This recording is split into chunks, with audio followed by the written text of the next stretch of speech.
Faly-miarabantsika rehetra ry havako natratra izao faran'ny taona raika amby telopolo Desambra taona 2024 izao. Ho aminareo ny fiadanana sy ny fahasoavan'Andriamanitra Ray ny firaisana amin'ny fanahy masina. Amen. Hivavaka isika. Andriamanitro, endre ny fifalianay izay faly sy ravo miombona amin'ny tany aman-danitra mahatratra izao faran'ny taona 2024 izao, izay ahatsiarovanay ny fitondranao soa, ny fitantananao. Eny, ahatsiarovanay anao Andriamanitra izay mijery anay nandritra izay andro maro iny taona lasa iny. Ankehitriny Tompo dia tonga eo amin'ny kion-dalana izay ivadianay ny taona vaovao indray, handingananay ny taona vaovao dia mangataka ny famindrampo sy ny fiantrana ny fitantananao Andriamanitra hatrany. Tahaka izay efa nombanao hatramin'izay no mbola hombanao anay ho mandrakizay. Ary indrindra hiainanay sy hivelomanay indray ny teninao, tahaka ny efa fombanao, tahaka ny efa nataonao, izay tsy manatsoaka ny fanekenao aminay. Dia amin'ny teny ity ambarao aminay indray ny sitraponao amin'ny teninao, amin'ny anaran'i Jesosy sy ny fanazavan'ny fanahy masina, no anaovanay sy angatahana izany. Amen. Ny mofinainao antsika anio ry havana dia hitantsika eo amin'ny epistily voalohany nosoratan'i Jaona 5:5 andininy voalohany hatramin'ny 7. Jaona voalohany 5:5 andininy voalohany hatramin'ny 7. Vakiana amin'ny anaran'i Jesosy manao hoe: izay rehetra mino fa Jesosy no Kristy dia naterak'Andriamanitra, ary izay rehetra tia izay nateraka dia tia izay naterany koa. Izao no ahafantarantsika fa tia ireo zanak'Andriamanitra isika, dia ny itiavantsika an'Andriamanitra sy ny ankatoavantsika ny didiny. Fa izao no fitiavana an'Andriamanitra, dia ny hitandremantsika ny didiny sady tsy mavesatra ny didiny. Fa izay rehetra naterak'Andriamanitra dia maharesy izao tontolo izao, ary ny fandresena izay ento maharesy izao tontolo izao dia ny finoantsika. Iza moa no maharesy izao tontolo izao? Afa-tsy izay mino fa Jesosy no zanak'Andriamanitra? Izy ilay avy tamin'ny rano sy ny rà, dia Jesosy Kristy, tsy tamin'ny rano ihany, fa tamin'ny rano sy ny rà. Ary ny fanahy no manambara, satria ny fanahy no fahamarinana. Fa misy telo izay manambara, dia ny fanahy sy ny rano ary ny rà, ary mifanaraka tsara izy telo. Raha mandray ny fanambaran'ny olona isika, lehibe lavitra ny fanambaran'Andriamanitra, fa ny fanambaran'Andriamanitra dia ny nanambarany ny zanany. Ray Masino, manamasinanay amin'ny fahamarinana, ny teninao no fahamarinana. Amen. Ry havana malala ho mitompo, vanim-potoana izay nampiroborobo fatratra ny fampianaran-diso, ny mpampianatra sandoka, ny vanim-potoana izay niainan'ny Jaona apôstôly izay manoratra ity epistily ho an'ny fiangonana tany Azia Minora ity. Vanim-potoana izay nampiady hevitra indrindra ny momba an'i Jesosy, ka nanambaran'ny ireo mpampianatra sandoka fa Jesosy dia olona ihany, fa Kristy kosa dia hafa mihitsy, ara-panahy. Arak'izany dia tena samy hafa tanteraka ny antsoina hoe Jesosy sy ny hoe Kristy, araka ny fiheveran'ireo mpampianatra sandoka. I Jaona kosa dia miezaka manambara fa ny finoanan'i Jesosy ho Kristy no fototry ny finoana kristianina, ary izany fototry ny finoana kristianina, ny finoanan' Jesosy zany dia mipaka any amin'ny finoanim-pino tsiraray avy, hitataratra any amin'ny finoanim-pino tsiraray avy ihany koa. Eto ary dia misongadina ny antsoina hoe naterak'Andriamanitra. Iza no naterak'Andriamanitra? Ny voalohany, ny naterak'Andriamanitra dia izay miaina amin'ny didin'ny fitiavana. Ny naterak'Andriamanitra dia izay miaina amin'ny didin'ny fitiavana. Eo amin'ny andinin'ny voalohany hatramin'ny andinin'ny fahatelo no ahitantsika taratra fa ny zanak'Andriamanitra, ilay naterak'Andriamanitra dia Jesosy Kristy no miaina amin'izany didin'ny fitiavana izany. Manana fiombonana mitohy sy lalina, fiombonam-piainana lalina Andriamanitra ray sy Jesosy Kristy zanaka. Ny fitiavana lalina no mampifamatotra ny fifandraisan'Andriamanitra ray sy Jesosy Kristy zanaka. Koa mazava fa izay naterak'Andriamanitra dia miaina ny fiainan'Andriamanitra. Isika rehetra dia mahalala fa Andriamanitra dia fitiavana, koa izay naterak'Andriamanitra dia miaina izany fitiavan'Andriamanitra izany. Arak'izany dia azontsika ambara fa hita taratra ao amin'i Jesosy Kristy zanak'Andriamanitra ilay fitiavan'Andriamanitra. Hita taratra ao amin'i Jesosy Kristy zanak'Andriamanitra ilay fitiavan'Andriamanitra. Ary tsy mijanona eo ihany izany fitiavana izany, fa mitohy sy mipaka amin'izay rehetra mpino naterak'Andriamanitra rehetra.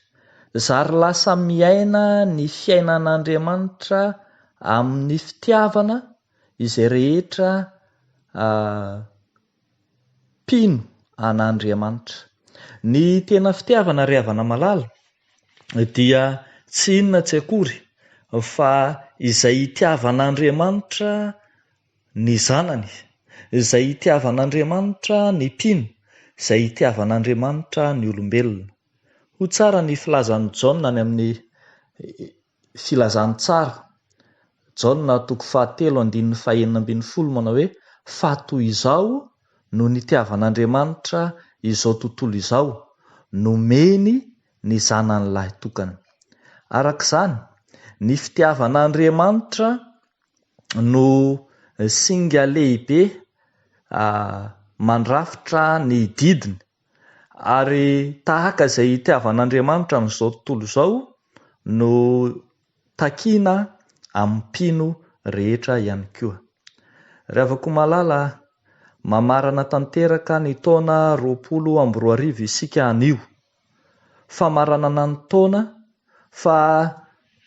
famaranana ny taona izay hitakian'Andriamanitra amintsika ny fiainana sy ny famadihana ho hita maso izany didin'Andriamanitra na ny didim-pitiavana izany. Fotoana mety indrindra izao ahafahantsika miaina sy mampiseho amin'ny fomba hita maso ny fitiavana ny hafa, ny fitiavana an'Andriamanitra.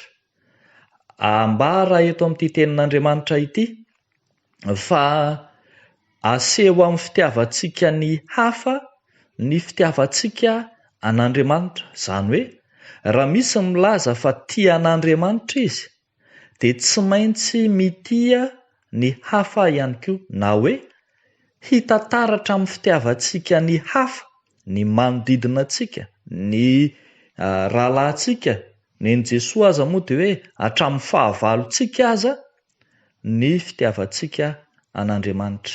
Tarafina amin'ny fitiavantsika amin'ireo manodidina antsika ny fitiavantsika an'Andriamanitra. Izany no mamaritra, no naterak'Andriamanitra antsika.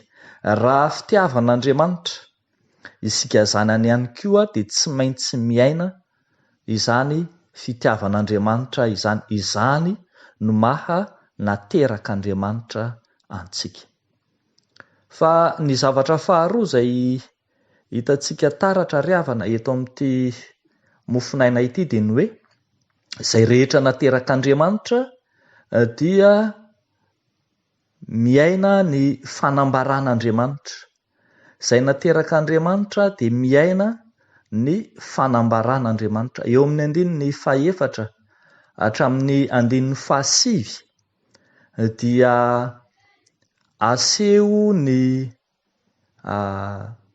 lafin'ny fanahy izay iainan'ny naterak'Andriamanitra. Ny fototra iorenany izany fiainan'ny naterak'Andriamanitra izany dia ny finoana, arak'izay voalaza eo amin'ny andininy fahaefatra sy ny fahadimy. Ny iza no maharesy izao tontolo izao fa tsy izay mino fa Jesoa no zanak'Andriamanitra. Ny fanekena fa Jesoa dia zanak'Andriamanitra, Jesoa dia Mesia, Jesoa dia Kristy, Jesoa dia Andriamanitra no fototra iorenan'ny zanak'Andriamanitra rehetra. Raha misy milaza fa zanak'Andriamanitra izy dia tsy maintsy miorina izany filazana izany amin'ny fanekena sy ny finoana fa Jesoa dia Andriamanitra. Fa ny rindrina izay mandrafitra kosa izany filazana ny mahanaterak'Andriamanitra izany dia ao amin'ny sakramenta. Ny sakramenta no sary ambaran'ny fanambaran'Andriamanitra hitantsika eto. Ny voalaza eto dia hoe amin'ny rano sy ny rà. Ny rano dia manambara ny sakramentan'ny batisa. Ny rà dia manambara ilay fanoloran-tenan'i Jesoa Kristy izay sary anehoantsika ny fanasan'ny tompo. Ary ny singa fahatelo mandrafitra azy dia ny asan'ny fanahy masina. Arak'izany dia hitantsika fa tsy maintsy omban'ny fanahy masina mandrakariva ny sakramenta. Ary ny sakramenta omban'ny fanahy masina no iainantsika amin'ny fomba hita maso, amin'ny fomba ankehitriny ny fanambaran'Andriamanitra ny zanany dia i Jesoa Kristy. Izany hoe raha ahitsihitsy kokoa dia hoe ao amin'ny sakramenta no hiaonantsika, ao amin'ny sakramenta no hifaneraserahantsika, ary ao amin'ny sakramenta no ahitantsika sy hifandraisantsika amin'ny Jesoa Kristy. Ao amin'ny sakramenta no anambaran'Andriamanitra ny Jesoa Kristy ka hiaonantsika amin'ny marina tokoa. Arak'izany ry havako malala dia mampianatra antsika izao tenin'Andriamanitra izao fa ny antsoina hoe naterak'Andriamanitra, izany hoe ny zanak'Andriamanitra dia miaina marina sy mifanena marina amin'ilay tena zanak'Andriamanitra dia Jesoa Kristy ao anatin'ny sakramenta. Tsy hanao fombafomba fotsiny na ho fahazarana fotsiny izany sakramenta izany isika, fa tena anaiky ho fiasana mahery sy mahomby hifanenana sy hiaonana amin'ny tompo marina tokoa. Izany no teny averina mandrakariva ohatra amin'ny fotoanan'ny sakramentan'ny fanasan'ny tompo dia ny hoe izao nataovy ho fahatsiarovana, ho fahatsiarovana ny tompo ny asa-pamonjena nataony, ny fijaliana, ny fahoriana izay nizakainy, ny fanoloran-tenany teo ambony hazo fijaliana, ny famonjeny izao tontolo izao. Izany no raisintsika sy tovozontsika ao anatin'ny sakramenta. Arak'izany dia ambara ry havako malala fa ny antsoina hoe naterak'Andriamanitra, ny antsoina hoe zanak'Andriamanitra dia izay manaiky hifanena marina amin'ny tompo ao anatin'ny sakramenta, tsy hitady fomba hafa n'izao tontolo izao entina hanambarana sy hanamariana ny maha-Andriamanitra an' Jesoa na ny maha-olombelona azy, fa hanaiky kosa ny fanambaran'Andriamanitra ny zanany izay naseho tamin'ny fomba hita maso tetỳ amin'izao tontolo izao ary tsarovana ao anatin'ny sakramenta izany. Etỳ am-pamaranana ry havana no anambarana fa io Jesoa izay inoantsika, io Jesoa izay ambaran'ny soratra masina io no Mesia, io no Kristy, io no efa nambaran'Andriamanitra ary io izy rahateo no Andriamanitra. Noho izany dia manaiky isika fa Jesoa no Mesia.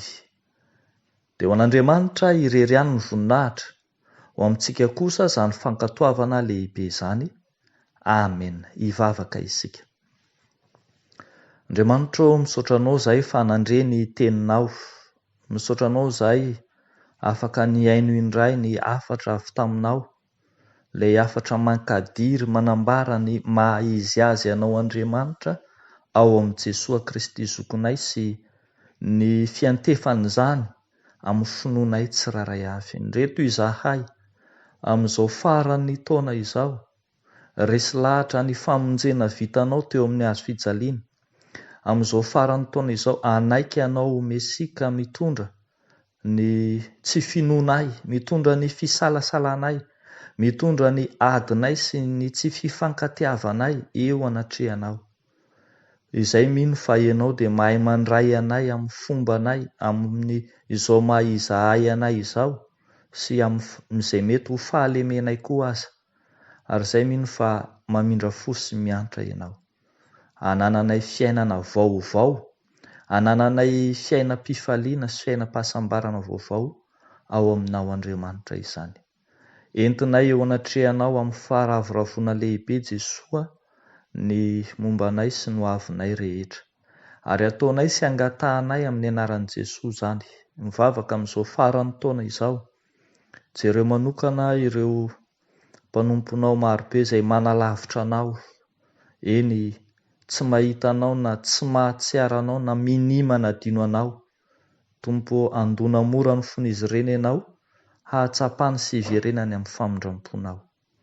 Ary ataonay sy angatahanay amin'ny anaran'i Jesoa Kristy izany mivavaka izany, ho anao ny dera sy ny laza ny voninahitra, ry Andriamanitra Ray, Zanaka, Fanahy Masina. Amen.